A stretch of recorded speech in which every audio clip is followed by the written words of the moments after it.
So this validation is called Atma Kripa, self-grace. This is what it is. So this self-grace, this is something that I help myself. I help myself with the ability to trust a person. You know, it's like when you go to the shop to buy a mirror. What do? All the mirrors are hung, right, in the shop. So you go and stand in each and every one of them, you stand in front of them, turn by turn. And then you pick the one that shows you to be the slimmest, correct? In the best light, you pick the one that you stand this side, you stand that side and everything. So what are you looking at? You are looking at, and what are you testing? You are testing the mirror, are you not? Yeah. Then you choose the one that shows you in a favorable light, and after that you bring it home and hang it in your bedroom. Then the next day, as you are, getting ready to go out, you look at yourself. What are you looking at? Are you still testing the mirror? Huh? Why is everybody so doubtful? Please show some signs of life. So, what are you looking at? Yourself. You are no longer testing the mirror. Yeah.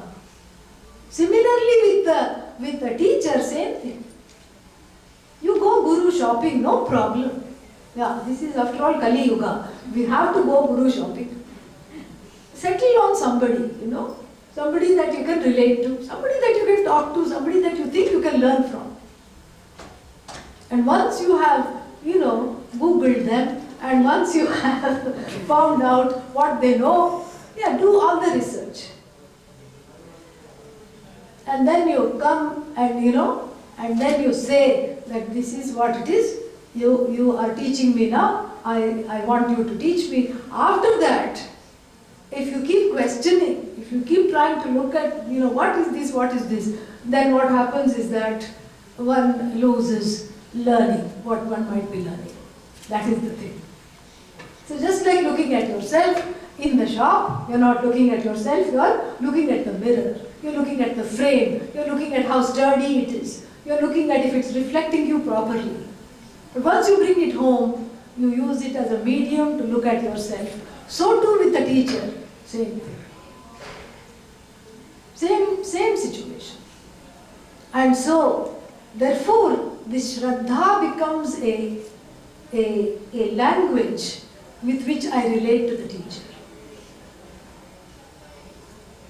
Because there are so many things that I can misunderstand.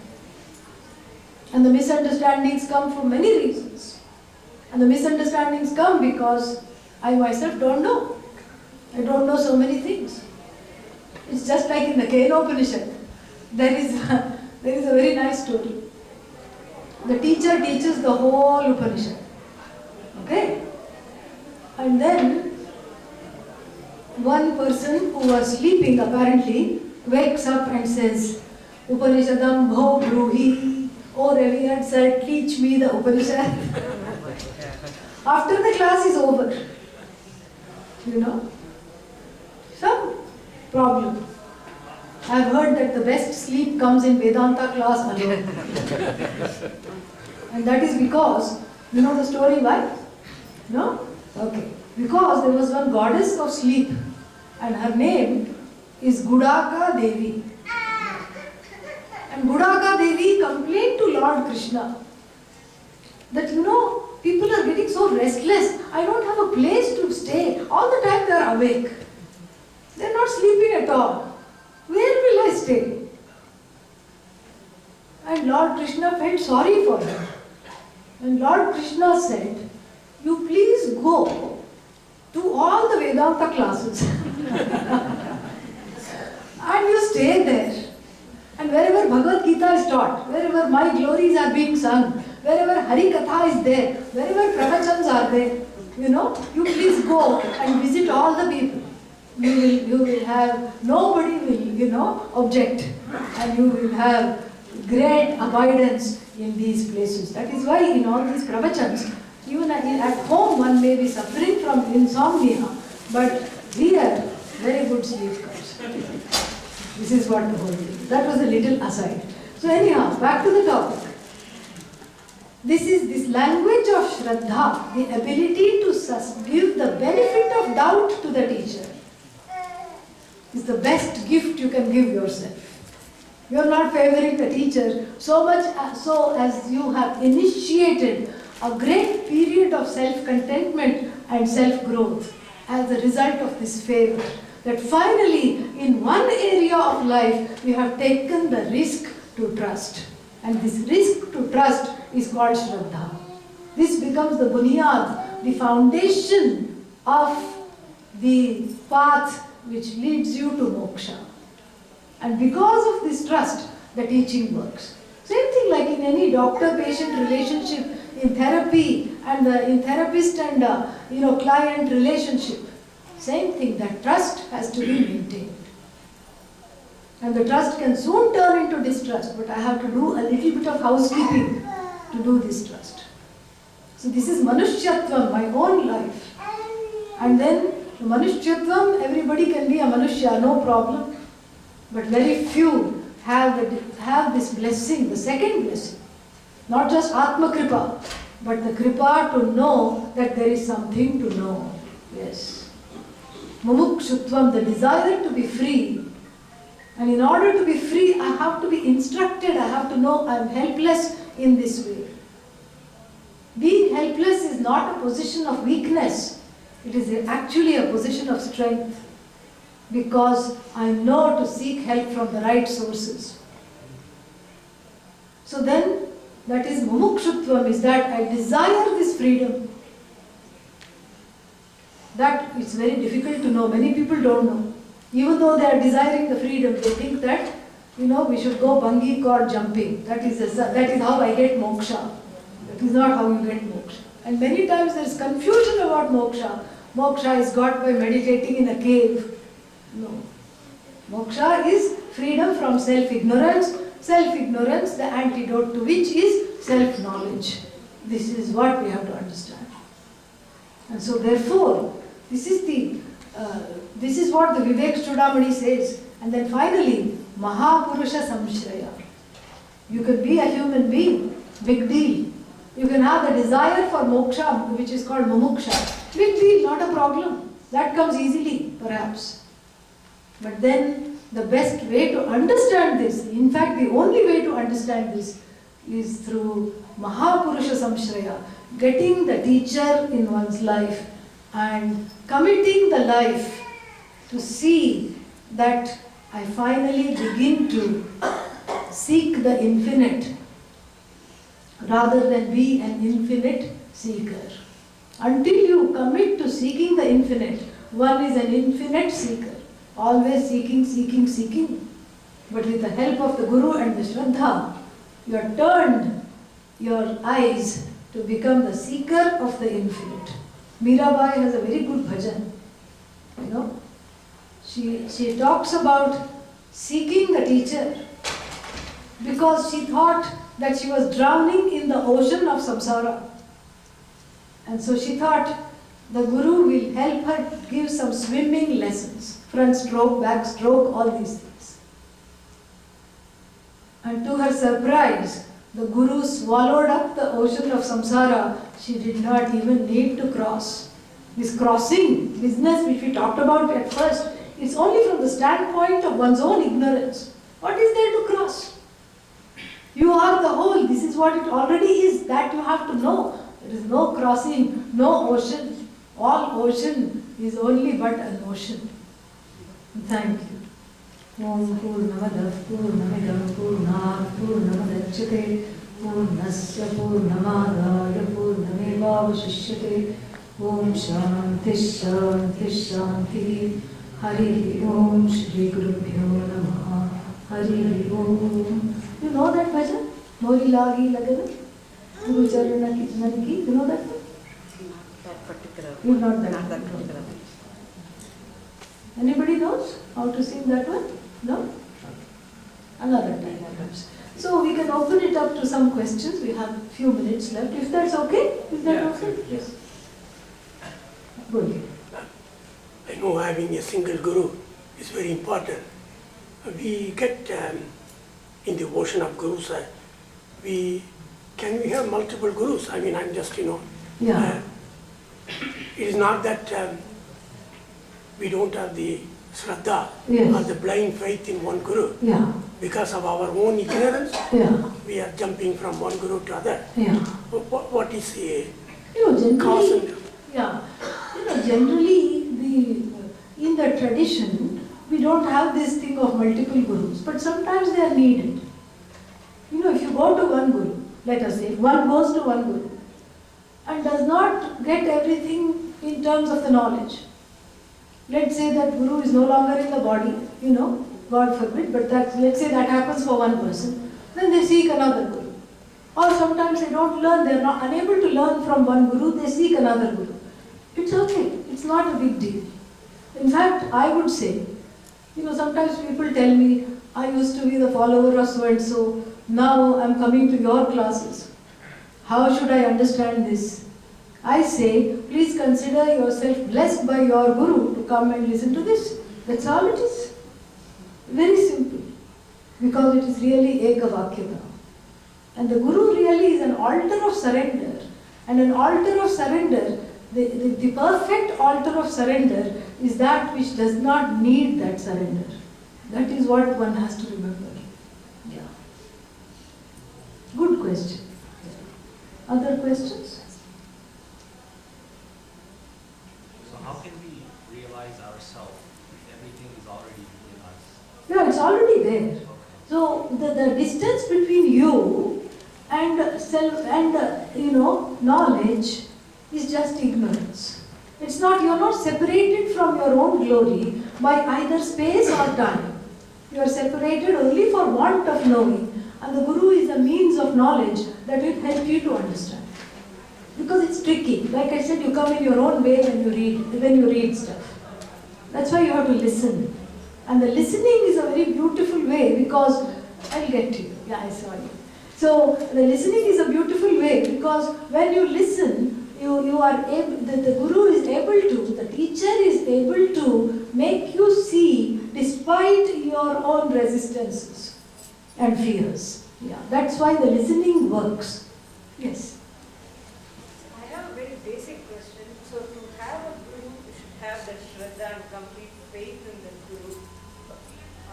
I'm able to relate to, say, Sai Baba or someone whom I probably accept as my guru. Yes. He is not in his bodily form. Yes. But to get to, in such a case, like for real guidance or Yes. how do I get... You pray to Sai Baba to send you an appropriate guru. And you also pray that may I know that and may I not resist that. That's all. Yeah. So if people have a guru that is no longer in the body and you would like to have more of a guidance and study, you please pray to whoever that Manasa Guru that you have to please bless you by sending you a teacher that you can relate to, that you can learn from. Yeah. Bolu, yes. How do you develop Shraddha? Very good question. And I'm glad, I also like how you asked it because it is something to be cultivated. It is something to be developed. And here, there is a beautiful hymn in the Samaveda. Sedum stara dustaran dustaran. It's a very nice song. Sedum stara, cross the bridge. Dustaran sedum stara, cross the bridge which is difficult to cross. And so this is very difficult to cross. So how should I cross? And then all these things are mentioned. Danena danam. Danena adanam tara. Adanam stara. Supposing if I have an issue with giving, I don't feel like giving. It's not that I don't have, but I do have resources in plenty, but more than the resources, I have insecurity in plenty. That is stopping me from giving. And this hymn says, cross the adanam by danam. Very simple. Cross non-giving or the inability to give by acting in contrariness to that, and so fake the giving and then make it. Because really speaking, you are a giver. You want to be a giver. Who wants to be like this in the world? Nobody. Everybody wants to be like this, like Goddess Lakshmi, you know. It feels powerful to give. Nobody wants to be like a, bhikshu. But still there is a kind of a knot in the heart which stops me from giving. In that case, what to do? Force yourself to give. This hand is going like this hand you make it, shake it and make it drop all the things that it had. Force yourself to give. Akrodhena krodham. Very nice. Akrodhena krodham stara. Cross anger by non-anger. Yeah. Shraddhaya Shraddham. Shraddhaya ashraddham stara. Cross ashraddha, lack of shraddha, by acting shraddha out. You pray for there to be shraddha. You have to act it out. Let's say sometimes one is angry with the teacher, for whatever reason. And it's very easy to get angry with the teacher. I'll tell you one story, one thing that happened. There was one person who would come and sit always behind the tallest person in the class. All the time. And then one day they said to me, "You're not looking at me." So then I said, it will help if you sit a little bit this side. Oh, okay. It wasn't you at all, it was me. You see what I'm saying? So like that, one can get upset. One can get angry. It's valid. Anger is always valid.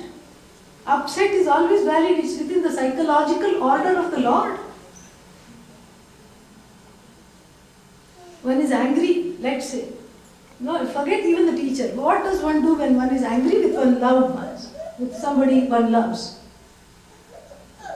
The Upanishad, this I'm quoting, this Samaganam says, when you are angry, you pretend to be loving. It's the worst thing, no? When you are angry, you want to, beat them on the head. Yeah. But instead, you just give them a flower. It's very nice. Yeah? This is what my teacher always recommends. Give them a rose. Rose. Yeah.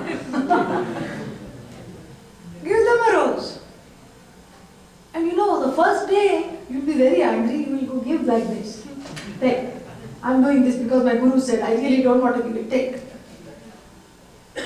Because it's your fault. Why should I give you rose? That too, rose. I'm not going to give you. And the next day, you feel like looking at their face because let's see how smug they look. Let's see, come on, And by the third or the fourth day, you can't but smile. The flower is such. Makes you smile, it makes them smile. And you realize that this is just a silly thing. Let's let it go. Why? Because this is what is meant by faking it and making it, except you're not really faking it. It is you. That angry person is not you. You are the contented person. The person who is upset, the person who is discontented is not you. You are compassionate. The one who doesn't want to give is not you. And similarly, the one without Shraddha is not you. That is why we can say fake it and make it very safely. Very nice question, yeah. Other questions? Bolie. Yeah. Would you say Shraddha is almost equivalent to surrendering because you have utmost trust, utmost confidence, and in that instant you don't behave as though you are separate. So you have surrendered, you have given up yourself to. Yeah. We can say that, but really speaking, that is harder to do than Shraddha.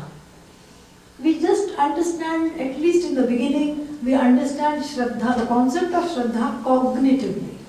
Meaning that this person has something to offer that I may want. I may be surprised by what I see, what I receive. So I have to have an openness to receive.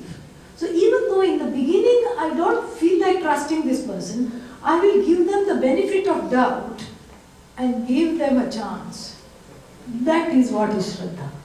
Then afterwards, of course, you can say surrender, whatever, when one is ready for it. Yeah. Nice question, very nice. Yes. I heard that statement that with the grace of God, you will get a guru. Yes. And with the grace of guru only you can see God. Yes. How far it is? It is both are true. Grace of God means previous karma. Because Bhagavan is karma phala data. And as karma phala data, because of the previous karma, you get Mahapurusha Samshraya. Correct? But then if you keep the guru in the showcase, with the light on, that also experience I've had. One person came to me and said, will you be my guru? I said, why? What do you want? No, I have, no, because I said, why? Because the person had said, I have lot of gurus. I have this guru, that guru, this guru, everything, Then they said, will you be my guru? I said, you have so many gurus. Why should all these stalwart, big gurus, famous gurus, what will you do with me? And they said, no, I don't want to learn. I just want to keep it in the shelf. Oh my God.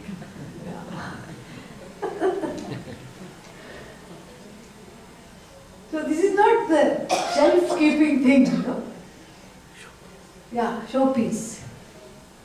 So therefore, the whole thing is something which is a real relationship. And in the real relationship, there is a transaction. And that transaction I can maintain. And I have to understand what is it that I want this guru for. Guru is for self-knowledge. And self-knowledge means showing Bhagavan to me, showing me as Bhagavan. Because I cannot see Bhagavan because of my own limitations. And what is the greatest limitation? I look for Bhagavan as though I am looking for my glasses. Same problem. Bhagavan is one more item that is lost in the world. And so I am not finding it because I am looking for Bhagavan as a special object or a special experience rather than the truth of myself. So the Guru alone is able to show this Bhagavan by a very interesting, paradox that you just pointed out. So therefore, yes, because of Bhagavan's grace you get the Guru. And so long as you don't make the Guru into a showpiece, then with the grace of Guru, grace means your own grace. Your Shraddha is called Guru's grace. That's all it is. Your Shraddha means the extent to which you are able to validate the Guru and trust the Guru. To that extent, your coffers of knowledge will be filled. That is Guru's grace.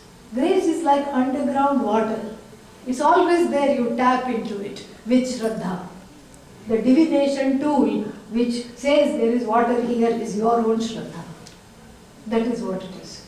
So both are true. Yeah, very nice question. Very poetically put. You write poetry? See? A little bit he says. Very modest. Other questions? Bolie. About the fasting. Fasting? Yes. Yeah. Why we have to keep is my son asked me today. Yeah. When I was driving, he said, Mom, is God saying we have to stop? Yeah. Why we have to keep the fasting? The fasting, helps one to think clearly. That's all. Yeah. And any form of clarity we welcome. Yeah. When the stomach is light, then one is not always in tamas. He said with the starving, you are not going to be doing the prayer. Yeah. No, that's right. It's not starving. One time eating is okay. It's not starving. Even in the Upanishad, there was an experiment done. Shvetaketu, of Tattvamasi fame, in another chapter, was told to starve for 10 days. And then on the 11th day, he was asked to chant Samaveda. He didn't even know the first mantra. He failed miserably. And so therefore, we don't advocate starving. And children need not fast. Because children's metabolism is is already fast. So we fast sometimes as a silent atonement. And as a way of sort of allowing everything Test our willpower. yeah, to have a say over the stomach, to have a say over the mind. It's a good thing once in a while, if you can do it. If health does not permit it, don't do it. It's okay. There are other ways. You can do walk fast, not walk fast. That's not what I'm saying. Yeah, silence. Walk means the fast with regard to the speech, not silence. Walk, tapas. Silence is easy. In ashrams, this becomes a very interesting thing. These people put a board on themselves. Yeah.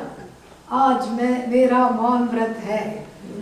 So that nobody disturbs them. And they are going about in the ashram, these brahmacharis. And then it only takes 2 minutes to make them break their silence. Really, it's your maun vrat today, yeah. And already the silence is gone. And it's not hard to keep silent.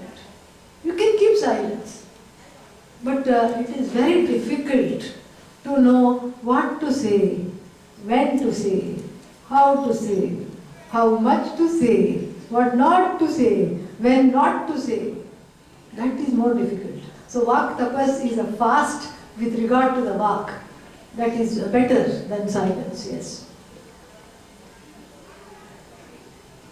Anything else? That kind of tapas says, he didn't speak for long.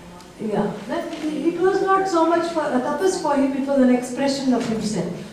He chose to just be in silence. He would write, just basic things. Yeah. Some people do that. There is one Baba in California also who does that, who just writes on a small slate. It is their own sadhana for themselves. After a few years, if you don't see the point in speaking, okay, theek hai, it's not necessary. Anything else? Om Sarve Bhavantu Sukhinah, Sarve Santu Niramayah, Sarve Bhadrani Pashyantu, Ma Kaschit Dukha Bhav Bhavet, Asato Ma Sadgamaya, Tamaso Ma Jyotirgamaya, Mrityo Ma Amritangamaya, Om Purnamadav Purnamidam Purnat Purnamudachyate, Purnasya Purnamadaya Purnamevavashishyate. Om Shanti Shanti Shanti. Harihi Om Shri Gurubhyo Namaha. Harihi Om. Thank you. Om Namah Shivaya.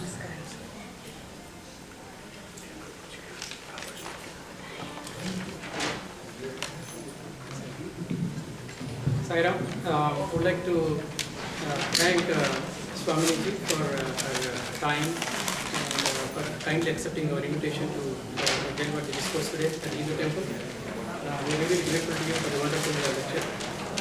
We would like to request you to make this an annual event or so we are really grateful to you for that.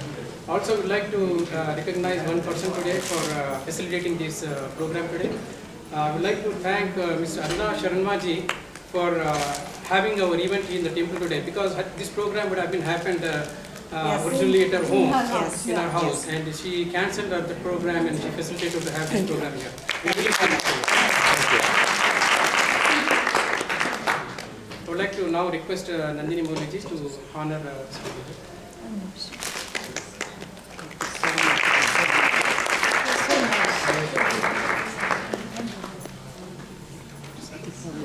Been online every time you've taken, no? Yes. Thank you. There are also some CDs by Swamini ji if somebody wants to buy. $15 for single and $25 to write behind it. Chandru.